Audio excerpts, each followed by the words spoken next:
4 présidents et 15 gouvernements qui n'ont rien vu, n'ont rien fait, n'ont rien compris pour inverser le cours des choses, rien fait pour remettre la main et agir sur un destin commun, sur une souveraineté reconquise. Mais c'est pire en fait. Ils ont collaboré à cette trahison, trahison des élites, trahison des cadres, de l'encadrement de l'ensemble de la population qui travaille et s'investit pour rendre meilleure la société. Ceux qui financent la solidarité sont expulsés de son bénéfice. Ils payent le loyer mais sont invités à dormir dehors. Les services publics se délabrent, leurs agents sont en souffrance et pendant ce temps-là, les entreprises sont arrosées d'argent public sans contrôle et conditions. Ainsi, quelle est la place de l'encadrement dans cette France qui recule? Alors, pour notre gouvernement, et ceux d'ailleurs qui l'ont précédé depuis presque 30 ans, elle est facile à définir. Ils sont ceux qu'il faut exclure progressivement du bénéfice de la solidarité intercatégorielle dont ils sont les financeurs. Est-ce que quelqu'un ici peut me citer un seul dispositif mis en place par l'État qui ne soit pas sous condition de ressources? Ce plafond qui ne fait que baisser au fur et à mesure que la classe moyenne se précarise. Pendant que les loyers augmentent en même temps que la charge de travail, les salaires moyens baissent sous l'effet du talon, les grilles salariales s'effondrent et l'évolution de carrière finira par se mesurer uniquement par l'augmentation des responsabilités. Pour le reste, on attendra. Mais la responsabilité doit être reconnue et valorisée.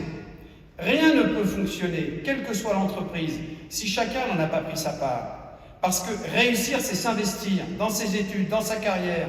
Et pour s'investir, il faut avoir confiance dans l'avenir et dans sa capacité à y jouer un rôle. Rien n'est surprenant dans le phénomène de grande démission. Au contraire, cette difficulté qu'ont aujourd'hui les entreprises à recruter, à l'image de l'exigence nouvelle de la jeune génération, est la meilleure chance d'inverser le cours des choses dans la perte d'attachement et de sens entre le travailleur, son travail et son entreprise. Car là où le gouvernement mise sur la résignation, la CFE-CGC, au contraire, affirme que cette envie de réussir sa vie, en la connectant aux grands enjeux de notre monde, en mettant son intelligence et sa formation au service de vrais projets de transformation de la société, est une opportunité décisive. Réussir, ce n'est pas brûler du capital en rachetant ses actions pour enrichir les actionnaires en spéculant. Réussir, c'est investir. Réussir, c'est penser l'avenir, pas le détruire. Tiens, et si on parlait des retraites? Et du recul de l'âge légal à 64 ans. Dès le début, nous avons dénoncé sa motivation suspecte et déséquilibrée. Nous avons aisément démonté son argumentation précaire et dénoncé l'injustice de son impact. Et nous étions dans notre rôle, exigeant et constructif. Nous le sommes quand nous proposons plus de 20 mesures pour maintenir dans l'emploi les salariés en dernière partie de carrière dont les employeurs ne veulent plus et qui finissent par se résigner à cette alternative. Partir vite et vite oublier ce que l'on a retenu d'une longue vie de travail et que l'on aurait aimé transmettre. Les grands prêtres de la déesse Tina, ouvrez les parenthèses, there is no alternative.